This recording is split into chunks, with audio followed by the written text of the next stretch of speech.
একজন মহিলার যখন ব্রেস্ট ক্যান্সার হয় এবং যখন একটা ব্রেস্ট বাদ চলে যাচ্ছে, এবার সে তো জানে যে একটা সময় আমাকে দেখতে এরকম ছিল, একটা মেয়ের তার যে শারীরিক গঠন, সে নিজেকে প্রত্যেকদিন আয়নাতে দেখতো, তারপরে সে দেখছে যে তার একদিকটা নেই, সেইটাও তো সে মানসিকভাবে তার ডিপ্রেশনের কারণ হয়। ডেফিনেটলি এটাকে আমরা বলে থাকি বডি ইমেজ কনসার্ন। এটা শুধু মহিলাদের ব্রেস্ট ক্যান্সার হলে নয়, এটা কিন্তু male cancer, oral and neck cancer, যাদের হয়তো এই জায়গাটা, এই চোয়ালের জায়গাটা হয়তো নেই, বা ফ্ল্যাপ অপারেশন হয়েছে, তাদের তো পুরো ফেসটা ডিস্টর্টেড হয়ে যাচ্ছে, তো সেটা একটা সাংঘাতিক।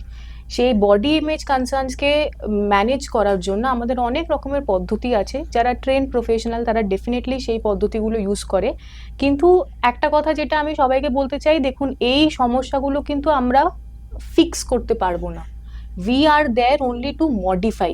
ওনারা যাতে একটু ভালো থাকতে পারেন সেই চেষ্টাটা করতে পারবো, কিন্তু পুরোপুরি ভ্যানিশ করে দিতে পারবো না, ওনারা যে আগের স্টেটে ছিলেন সেটাও আমরা ফিরিয়ে নিতে পারবো না, তাই না? কারণ কি, এই যে রোগটা সবাই আমরা জানি this is a life limiting illness. কিছু কিছু ক্ষেত্রে সেটা হয়তো ভালো পজিটিভ একটা ট্রিটমেন্ট রেসপন্স আসে, কিছু কিছু ক্ষেত্রে আসে না। কারো কেউ যদি অ্যাডভান্স স্টেজে যদি তার ধরা পড়ে, সেই ক্ষেত্রে সেটা অনেকটা কম ওই পজিটিভ রেসপন্স অফ ট্রিটমেন্টটা আসার জন্যে।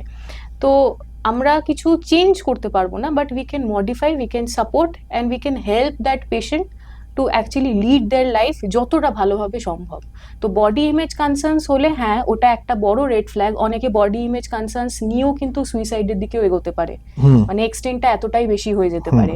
বা অনেক সময় আমরা দেখি marital conflicts because of body image. একটা নিউলি কাপল বিয়ে হয়েছে, তারপরে একজনের একটা স্পাউসের হয়তো ধরা পড়লো যে ইজ ডায়াগনোসড উইথ ক্যান্সার।